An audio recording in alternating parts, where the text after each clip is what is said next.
Bismillahirrahmanirrahim. Assalamualaikum warahmatullahi wabarakatuh.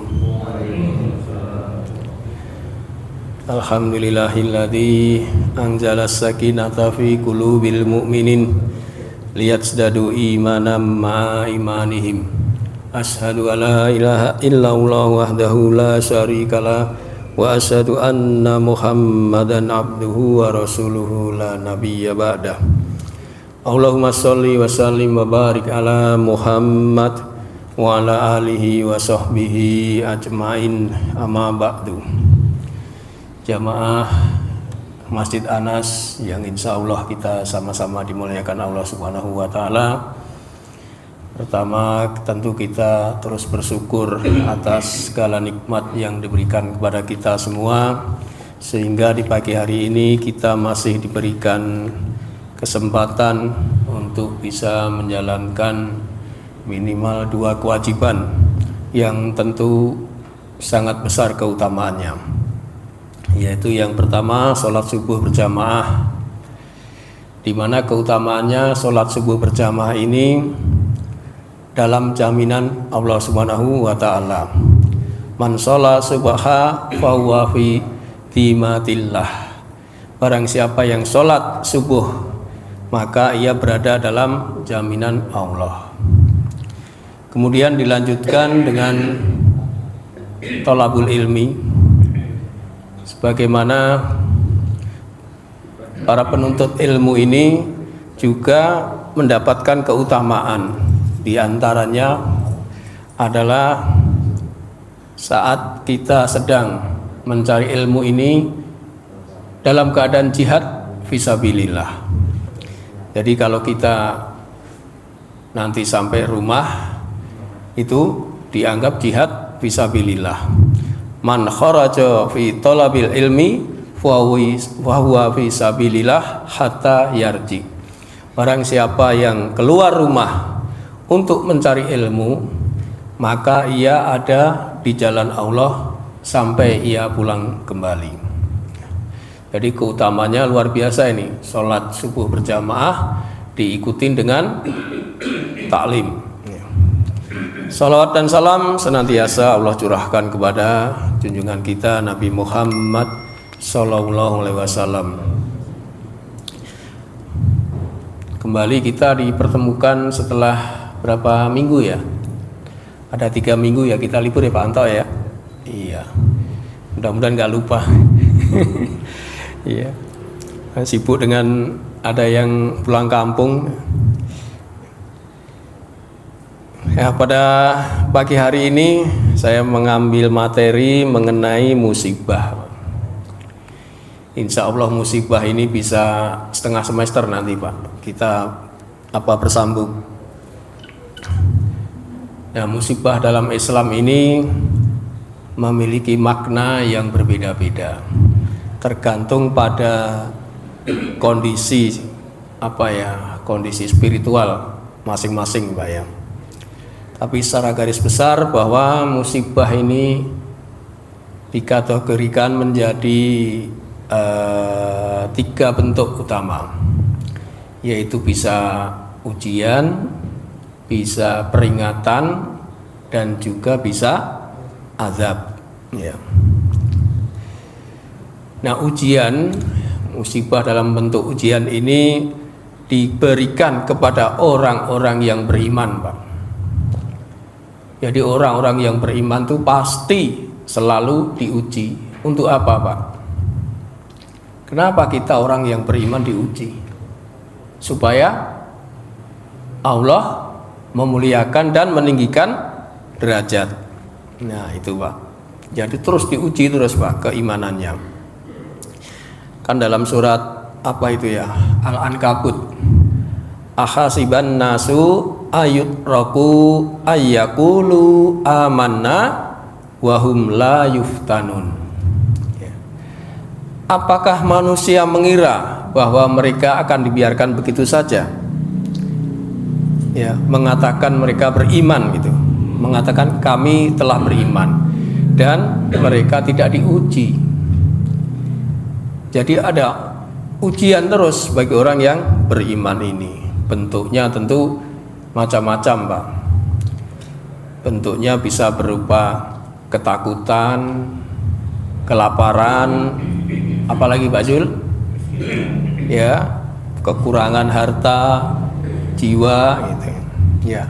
Itu ada di Al-Baqarah ayat 155 itu, Pak. Walanabluwannakum bisai'im minal khaufi wal ju'i wa nafsim minal amwali wal anfusi was samarat wa basyiris sabirin. Kata Allah ini, dan kami pasti akan menguji kamu dengan sedikit ketakutan. Takut nih, Pak. Mau perang dunia aja takut kan, Pak? Ada rasa ketakutan nanti BBM gimana, sembako gimana, bener gak? Ya. Kemudian diuji dengan kelaparan, diuji dengan kekurangan harta, jiwa, dan lain-lain sebagainya. Kenapa Allah uji seperti itu? Ya. Karena orang yang lulus dari ujian itu, maka diberikan ampunan, rahmat, dan petunjuk.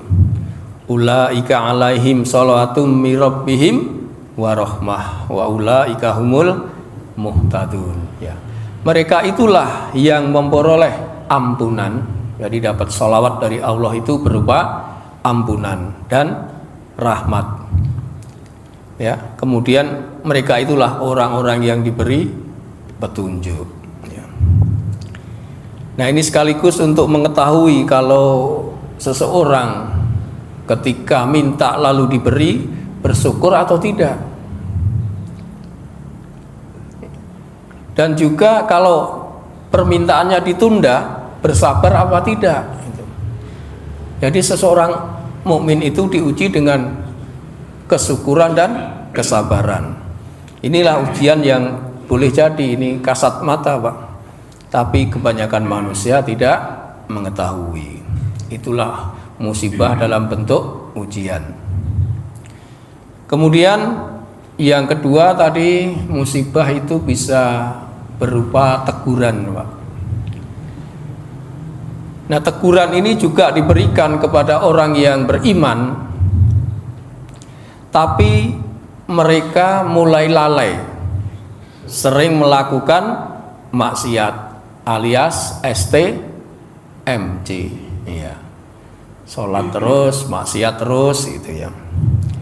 Jadi ini seseorang yang beriman tapi sering maksiat, ya ini ditegur, Pak, sama Allah, ya.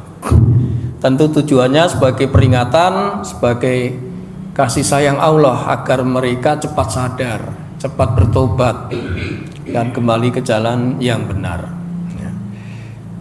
Ketika seseorang diplesetin apa usahanya atau fisiknya, boleh jadi, Pak, ini sebuah teguran. Tiba-tiba usahanya sepi, misalnya.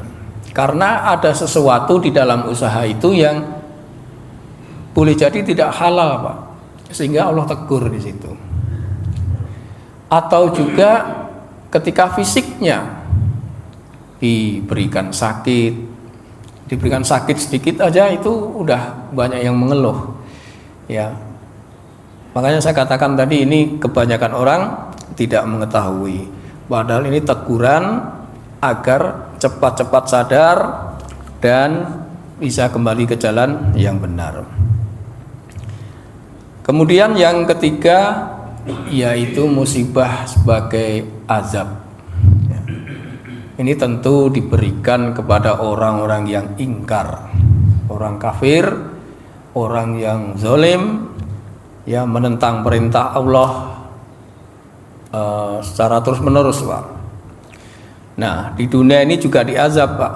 Fungsinya sebagai hukuman langsung di dunia atas perbuatan mereka. Tapi nanti di akhirat azab itu jauh lebih berat. Nah, jadi nanti bisa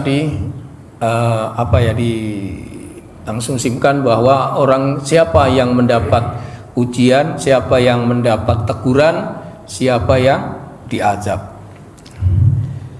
Makanya para ulama dulu menekankan kepada kita semua bahwa pentingnya introspeksi, muhasabah, Pak, saat menghadapi musibah, daripada menghakimi musibahnya itu sendiri, Pak. Nah, jadi ketika mendapat musibah itu introspeksi, apa yang salah pada diri kita. Kalau ada seorang murid dilempar dengan kapur sama gurunya, ini kalau murid yang cerdas, dia akan melihat siapa yang melempar. Kenapa gurunya melempar? Bukan kapurnya yang dilihat. Sebagaimana juga anjing, Pak. Kalau Bapak pernah coba nih, Bapak lempar anjing dengan batu, pasti yang dicari batunya, Pak, bukan yang melemparnya. Manusia harusnya seperti itu. Ketika diberi musibah, maka introspeksi, siapa yang memberi musibah itu, bukan menghakimi musibahnya, mencari-cari kesalahan musibahnya. Seharusnya begitu. Ini nasihat para ulama tadi, Pak. Jadi musibah-musibah itu memang ada dalam berbagai bentuk. Maka kita untuk segera muhasabah, introspeksi, ya Pak, ya. Nah, kemudian musibah ini bisa berupa bala atau fitnah, Pak. Biasanya menimpa pada jiwanya sendiri, menimpa pada harta, anak, istri atau suami. Bisa juga menimpa pada ibadahnya, juga bisa menimpa pada lingkungan sosial. Nah, ini ujian, Pak, musibahnya, Pak. Kepastian ujian jiwa dan harta, mari kita buka surat Ali Imran ayat 186, Pak. Surat ketiga ayat 186. Ini asal bisa sabar dan tawakal, musibah itu beres, Pak. A'udzubillahi minasyaitonirrajim.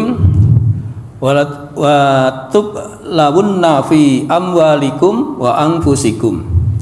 Kamu pasti akan diuji dengan hartamu dan dirimu. Wah, jadi ujiannya harta dan jiwanya. Ya. Wala tasma'unna minal ladzina utul kitaba min qablikum wa minal ladzina asraku adan katsira wa in tasbiru wattaqu fa inna dzalika min asmil umur. Dan pasti kamu akan mendengar banyak hal yang sangat menyakitkan hati dari orang-orang yang diberi kitab sebelum kamu dan orang-orang musyrik. Jika kamu bersabar dan bertakwa, maka sesungguhnya yang demikian itu termasuk urusan yang diutamakan. Itu ya, Pak. Jadi setiap mendapat musibah, kuncinya sabar dan tawakal. Nah, yang diuji ini tentu orang-orang yang beriman dan beramal soleh. Sampai mati ujian akan datang, Pak. Jadi ujian itu terus menerus sampai meninggal. Kenapa diujinya itu terus menerus? Agar kalau ujian itu kan untuk membersihkan, Pak. Jadi kalau sudah sampai bersih, ya, ketika bertemu Allah dalam keadaan tidak ada dosa. Pak Dito masih ingat nggak doanya apa tuh kalau didoakan kalau sakit? La ba'sa tahurun insya Allah. Kan gitu kan doanya. Jadi kalau ada orang sakit didoakan gitu supaya apa? Untuk membersihkan dosa. Maka itu bentuk ujian-ujiannya seperti itu. Ya, baik jiwanya maupun hartanya. Dalam sebuah hadis dari Abu Hurairah radhiyallahu anhu, dia berkata, Rasulullah SAW bersabda, Ma yazalul bala'u bil mu'minin wal mu'minat. Cobaan itu akan senantiasa bersama orang yang beriman, baik laki-laki maupun perempuan. Fi nafsihi wa walidihi wa malih, berkaitan dengan dirinya, anaknya ataupun hartanya. Hatta yalqaulahu wa ma'alaihi khati'ah, sampai dia berjumpa dengan Allah tanpa membawa dosa. Ya. Hadis riwayat Tirmizi. Jadi ini informasi dari Rasulullah SAW bahwa setiap mukmin dan mukminat itu senantiasa diuji sampai ia mati, sehingga ketika berjumpa dengan Allah tidak ada dosa, tidak membawa dosa. Lalu jenis ujiannya yaitu bisa berupa kebaikan dan keburukan. Jadi setiap orang akan mengalami ujian. Ujiannya bisa berbentuk kebaikan dan keburukan. Ya. Kullu nafsin dha'iqatul maut walanabluwannakum bisarri wal khairi fitnah wa ilaina turja'un. Ya, setiap yang bernyawa akan merasakan mati. Kami menguji kamu dengan keburukan dan kebaikan sebagai fitnah, sebagai cobaan, dan kamu akan dikembalikan hanya kepada kami. Jadi setiap orang akan mengalami nasib baik atau buruk. Nah, masalahnya salah pahamnya seseorang itu ketika mendapat kebaikan. Sebenarnya kebaikan itu kan ujian. Itu dia mengira bahwa karena kepintarannya, Pak. Ini salah pahamnya di situ nih manusia ini. Kalau dapat buruk baru ingat Allah. Kadang menyalahkan Allah. Ketika sedang susah, mendapat kesusahan, baru tahajud, ya, baru bermunajat kepada Allah. Padahal tiap hari-harinya jarang tahajud, tapi ketika kejepit baru ingat Allah. Ya.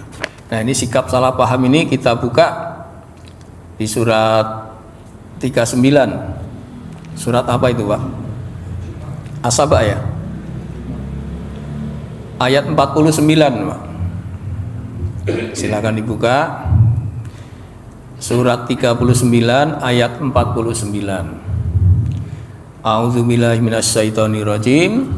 Wa idza massal insana dzurruda'ana summa idza khawalnahu nikmatam minna qala innama utituhu ala ilm bal hiya fitnah walakinna aksarahum la ya'lamun. Maka apabila manusia ditimpa bencana, musibah, dia menyeru kepada kami. Kemudian apabila kami memberikan nikmat kepada mereka, lalu berkata, sesungguhnya aku diberi nikmat ini hanyalah karena kepintaranku. Tuh, ya.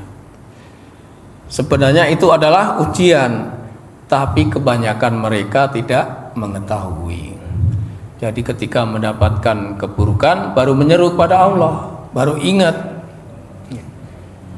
Tapi ketika diberi nikmat merasa bahwa semua yang diusahakan karena kepintarannya. Ini salah pahamnya manusia ini.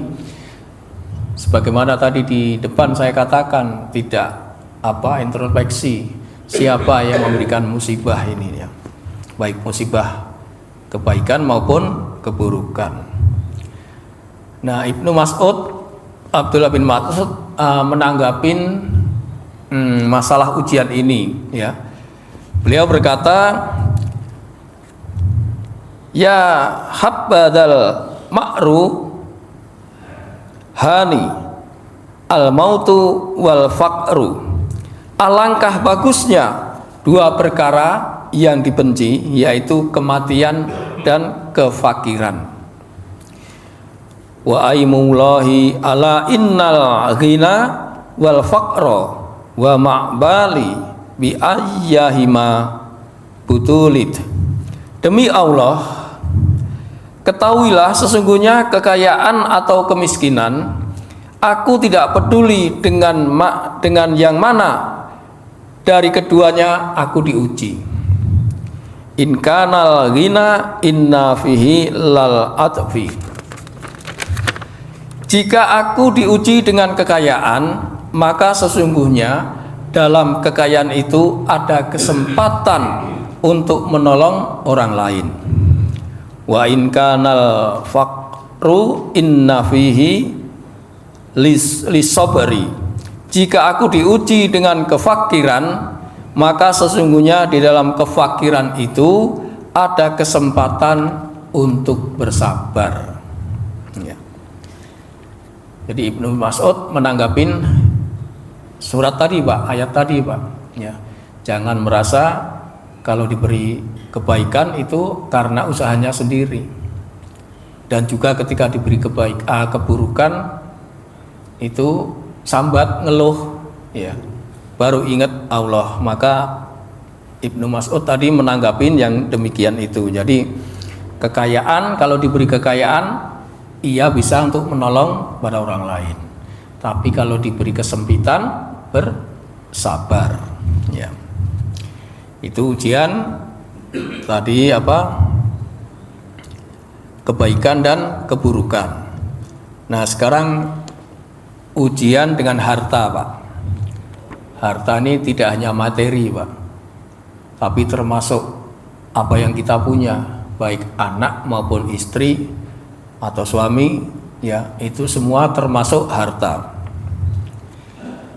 Kata Allah dalam surat Al-Anfal ayat 28, A'udzubillahi minasyaitonirrajim, wa'lamu annama amwalukum wa auladukum fitnah.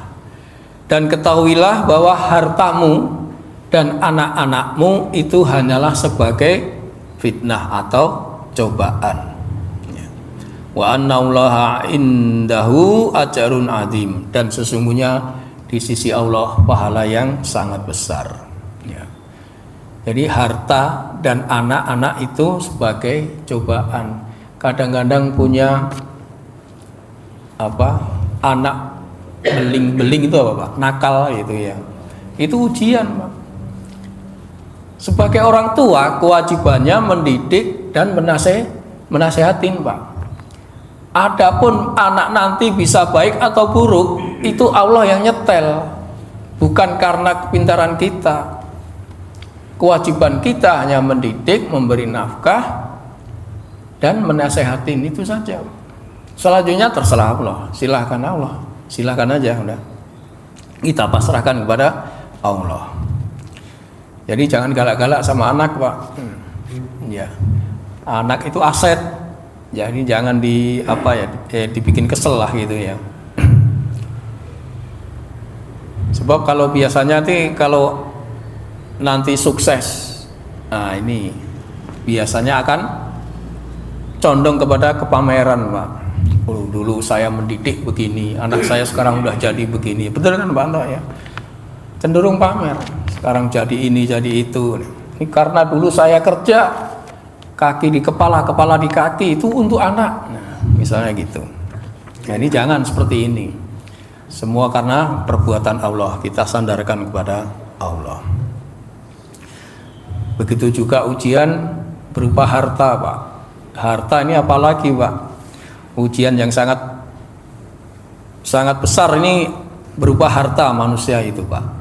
Seandainya manusia itu memiliki satu lembah emas, tentu ia akan menginginkan lembah yang kedua, ya. Benar, Bapak? Kan ada hadisnya itu, ya. Cuman enggak saya bawain ini.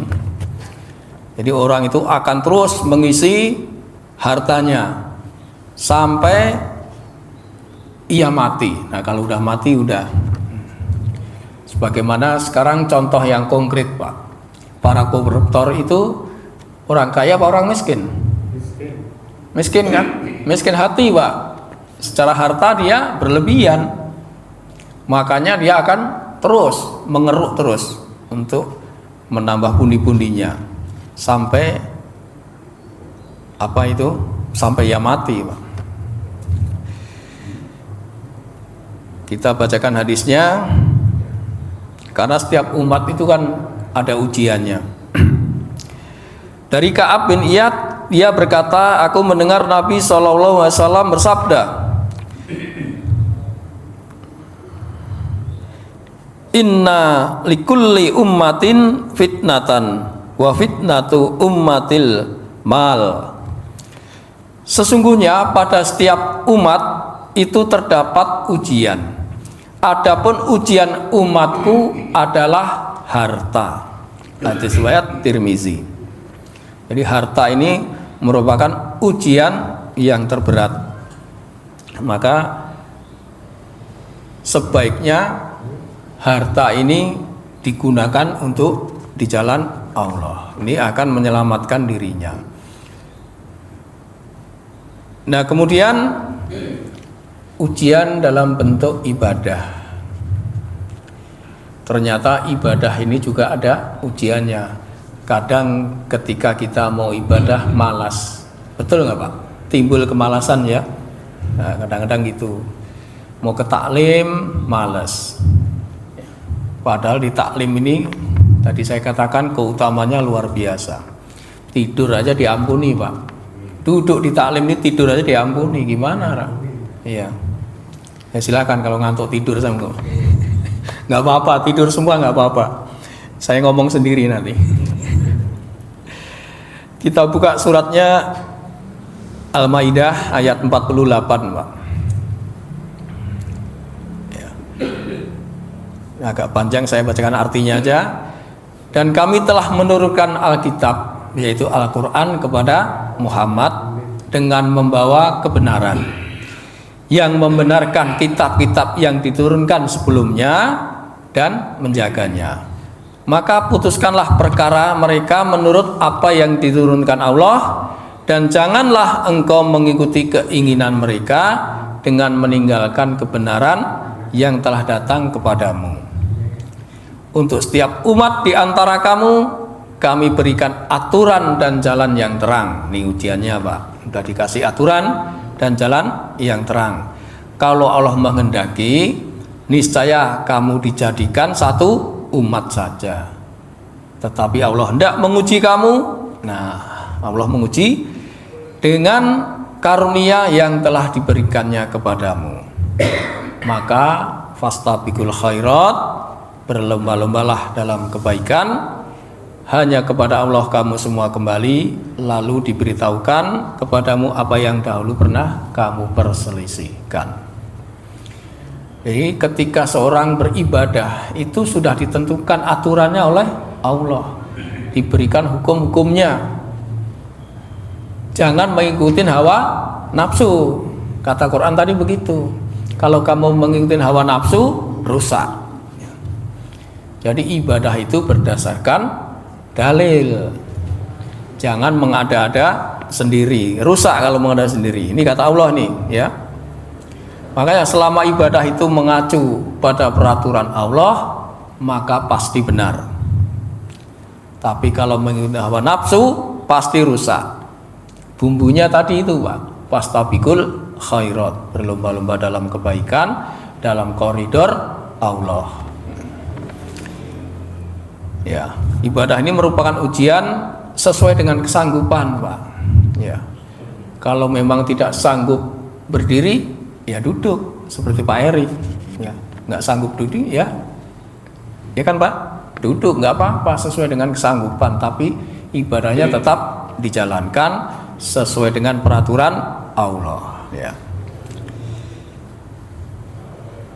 Karena ujian ibadah ini sesuai dengan tingkatannya, Pak, sesuai dengan level-level orang yang berilmu.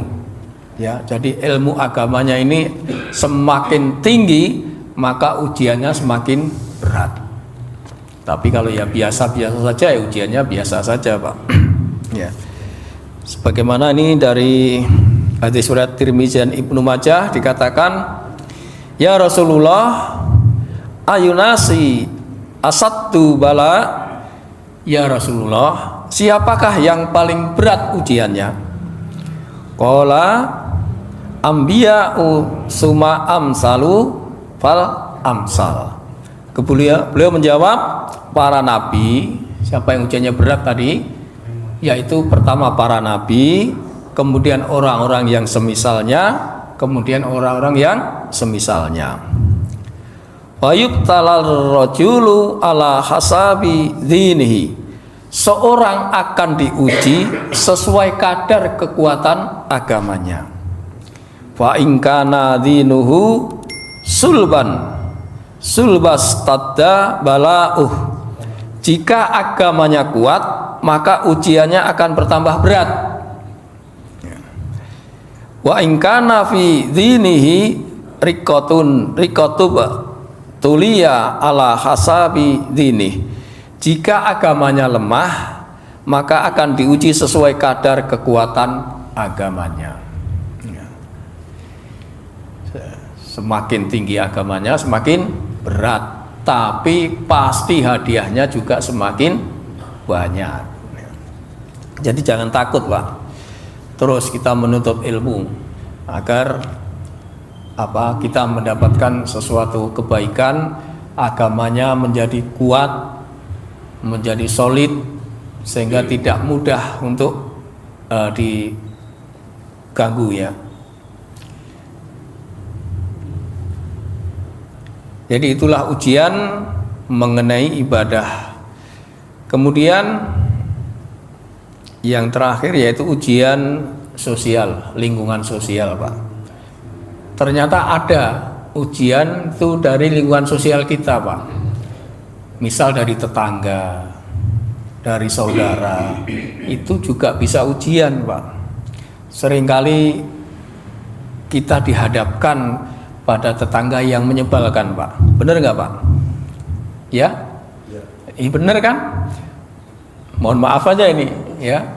Kadang-kadang parkir di depan rumah, mengganggu orang depannya mau keluar masuk, menyebalkan, Pak. Ya. Jadi sering kita dihadapkan itu pada tetangga yang menyebalkan atau saudara teman yang mengecewakan. Makanya Rasulullah SAW pernah bersabda bahwa salah satu golongan yang dicintai Allah adalah seorang yang memiliki tetangga yang menyakitinya. Nah, di tetangga menyakitinya, namun ia tetap sabar menghadapi gangguan tersebut. Ya. Jadi tetap sabar, Pak, kepada tetangga itu, karena tetangga yang baik itu tetangga yang baik kepada tetangganya. Ribet nggak? Tetangga yang baik itu yang baik kepada tetangganya. Ya, intinya sabar menghadapi gangguan tetangganya. Dulu pun ada seseorang, Pak. Itu tetangga depannya itu kalau malam dangdutan aja, Pak, kenceng banget. Sampai mengganggu, Pak. Tapi orang yang terganggu tetap sabar, Pak. Akhirnya hanya beberapa tahun udah usahanya lenyap, Pak. Doa seorang yang terzolimi itu mustajab, Pak. Jadi hati-hati ini, Pak. Kadang-kadang orang yang sabar dia hanya berdoa kepada Allah aja. Ya, ini janji Allah pasti itu, Pak. Kira-kira angel enggak ini, Pak? Punya tetangga yang buruk ini. Kita harus suruh bersabar, kita doakan aja, Pak. Syukur-syukur doanya kebaikan, Pak. Ya. Karena barangkali tetangga kita itu juga mukmin, tapi ternyata sesama mukmin itu bisa menjadi musuh, Pak. Nah, ketika Nabi SAW bersabda begini, Pak. Dari Anas bin Malik radhiyallahu anhu, dari Nabi SAW, bahwasanya beliau bersabda, seorang mukmin berada di antara 5 ujian. Al-mu'minu baina khamsi sadaidah.